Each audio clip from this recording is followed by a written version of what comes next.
Hey, it's Molly. Welcome back to my channel as we're going to discuss the Air Grand Trine and Kite configuration that is forming about August 7th to August 10th or 11th.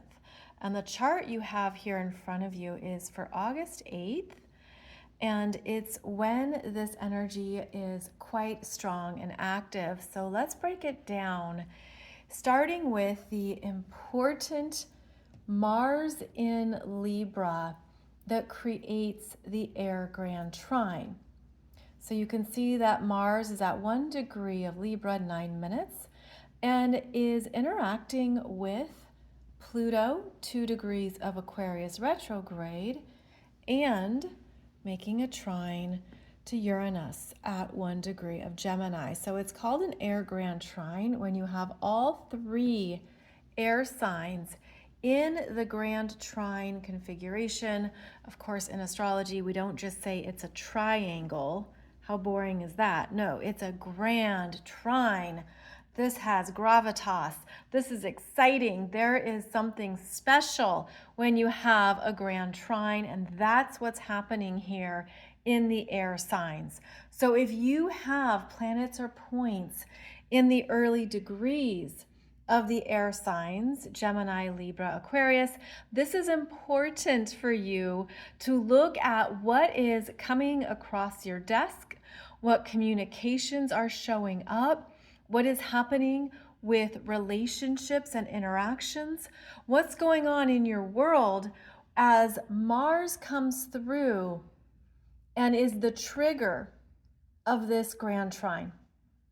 And Mars is the trigger because Mars just is. Mars is the action. It's how we go for what we want. It's self-assertion. Yet in Libra, Mars is known for being in his detriment, meaning that he holds back on taking forward action.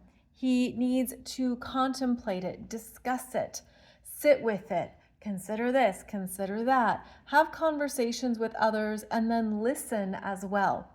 So this Mars in Libra is more of a diplomatic decision maker who will observe and then decide what course of action to take that makes the most sense. Logic is emphasized with the air signs. What makes sense is important. And there also needs to be often some type of plan, some kind of strategy. This isn't just doing things off the cuff. This is understanding how we're going to move forward, the steps and actions we're going to take to get there. Now, with this Mars interacting with both Uranus and Pluto, the energy is turned up to 11 because this is revolutionary change, doing something wild, crazy, bizarre, taking a risk. You know, what is surging through you that's exciting and bold and unexpected? And then we have this Pluto in Aquarius, which is how we connect to the collective frequency. What do the people want? Where are they looking for something different, special, something that empowers them, that involves them? And when you have all three of these energies interacting, there is a need for movement here because Mars is getting a frequency push from this Uranus and Gemini. The thoughts that you're having mean something. They are actually much higher than just the mind, which is Gemini, the human mind. It's coming from the cosmic intelligence.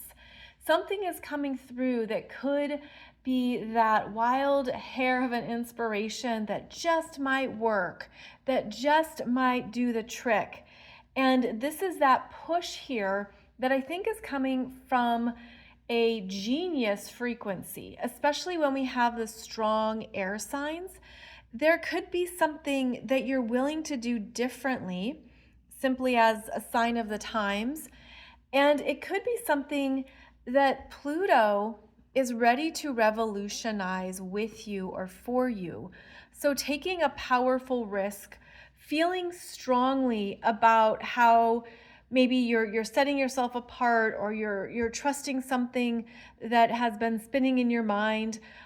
This really amplifies connecting with the world, with a bigger community, in a way that will pay off because of the support here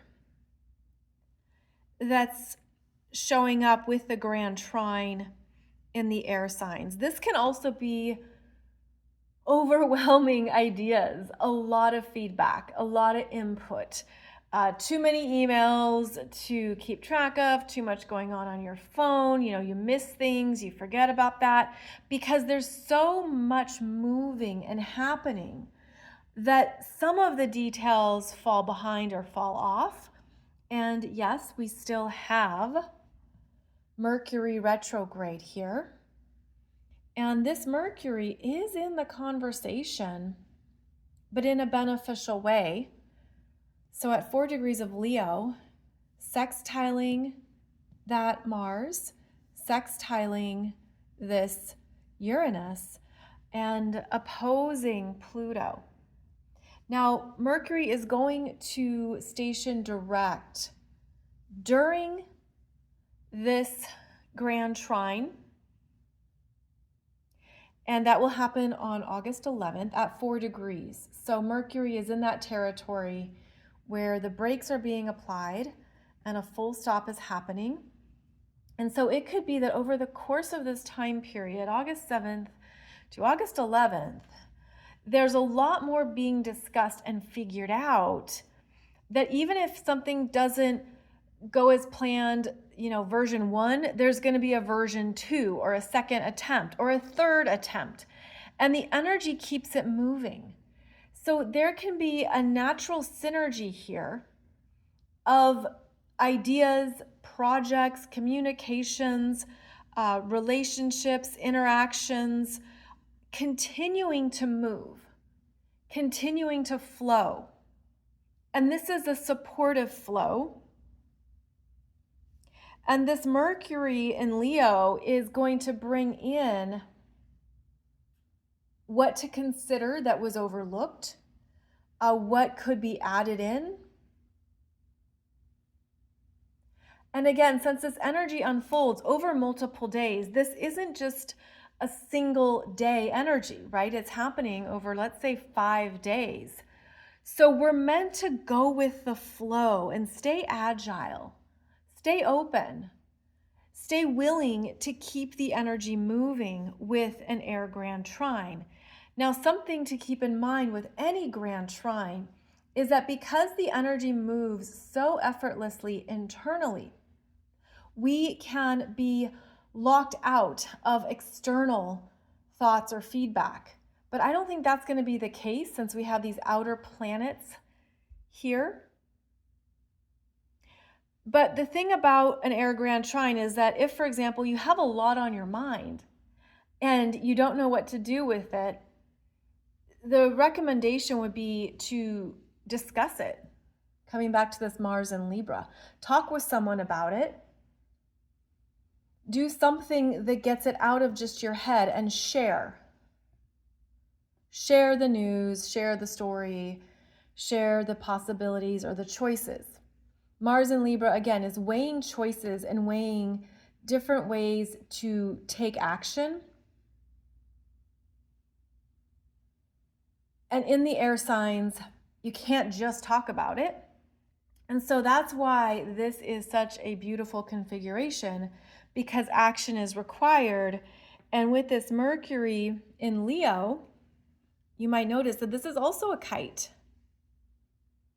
Okay, so a kite is when you have the Grand Trine, right? The blue lines there, and then they lead to another point, another sextile, which in this case would be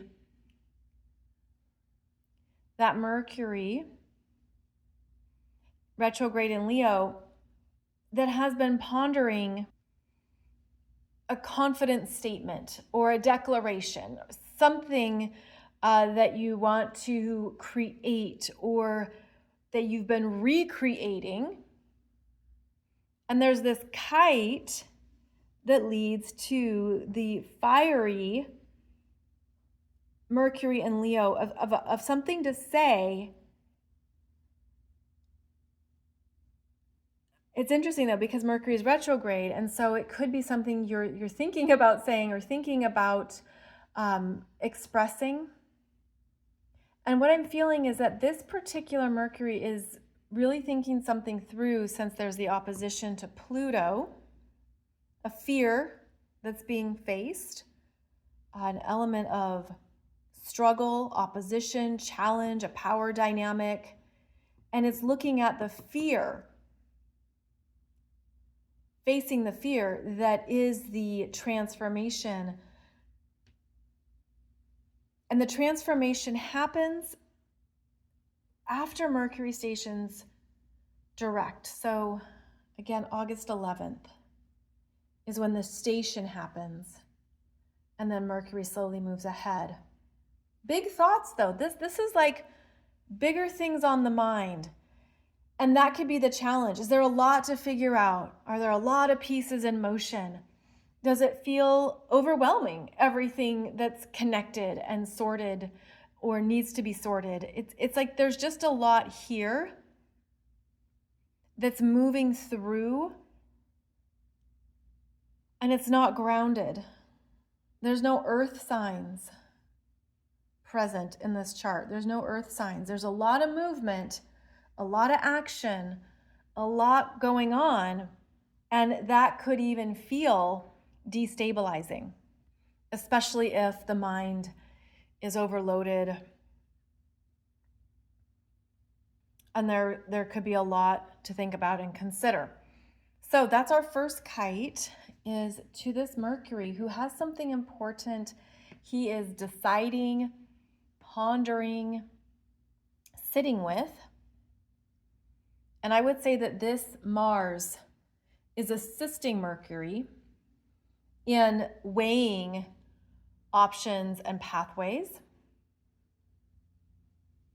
And Mercury is the ruler of this Uranus and Gemini,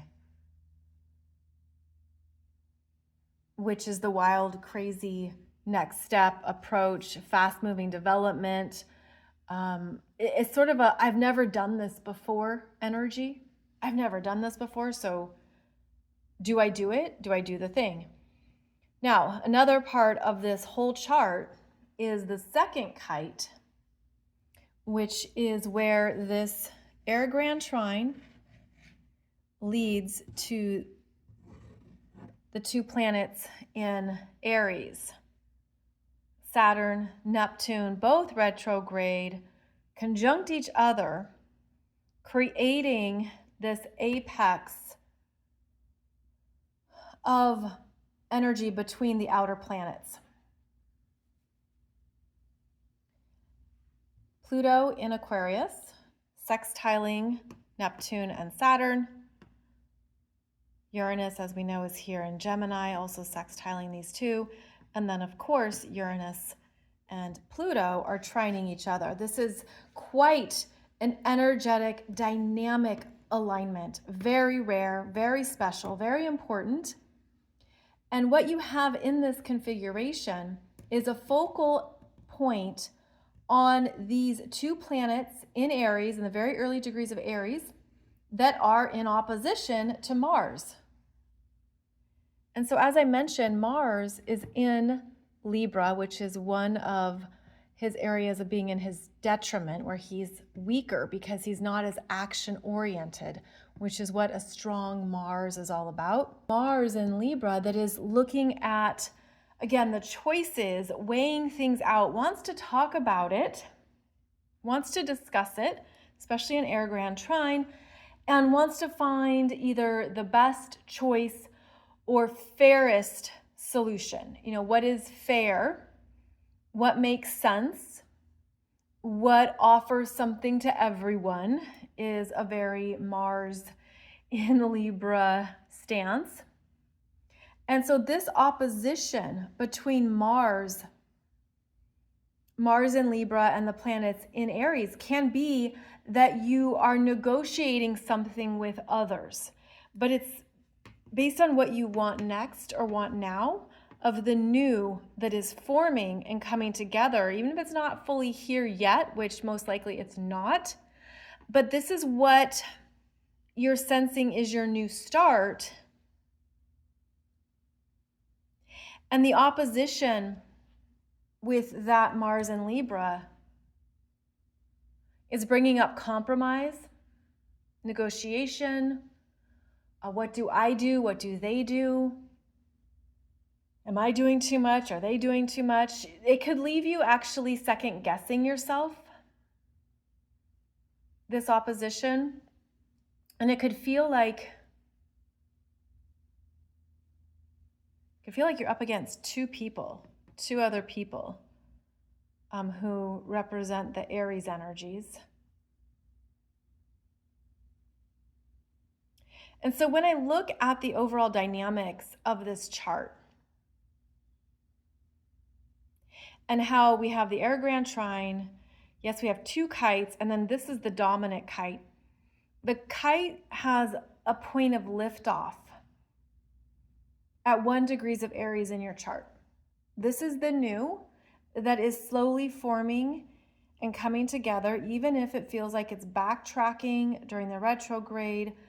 There are removals, reconsiderations, version 1 isn't working, what's version 2, that kind of thing, because there's always a reassessment. And it takes time to come together, which is Saturn. Saturn is the time it takes for a physical world manifestation. But this is an opposition that actually comes to Neptune, because Neptune is the stronger energy, more influential over Saturn. Neptune is at this apex, and Neptune is here at this kite, the tip of the kite for liftoff. So there's an intuitive message that's maybe been ebbing and flowing.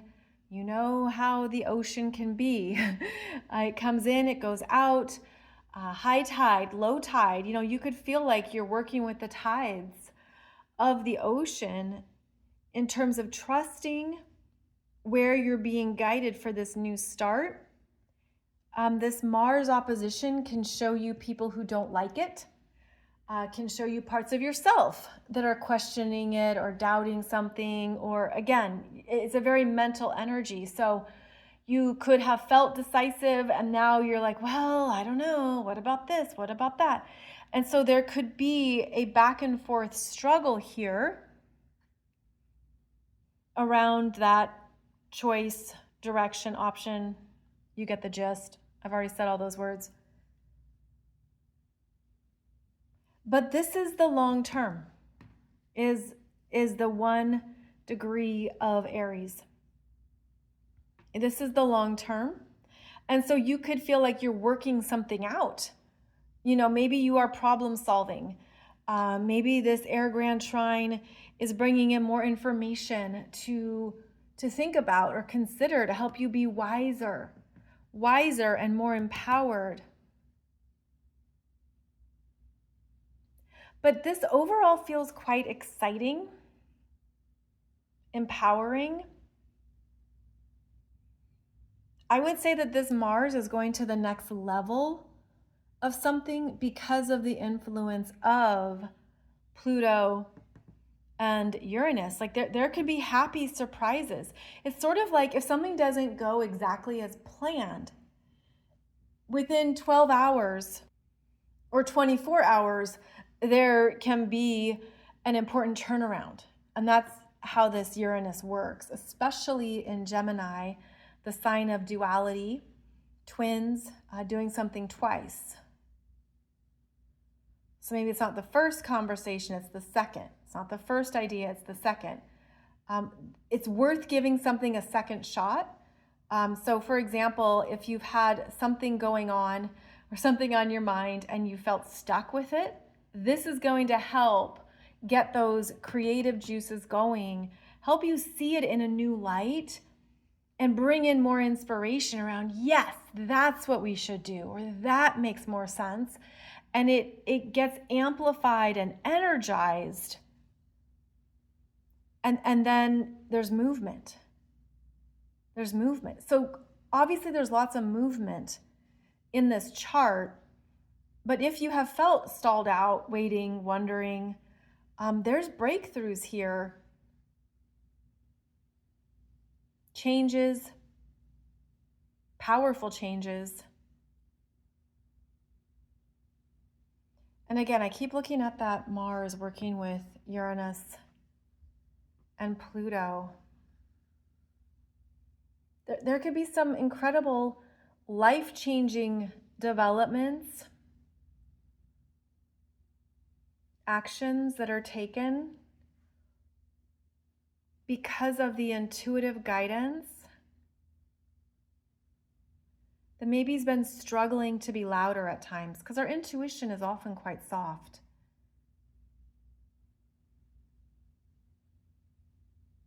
This is quite an exciting chart, and I'll be discussing it more in the Aquarius full moon video, which will come out shortly. And something to look at is if you have any planets or points in the early degrees of Sagittarius,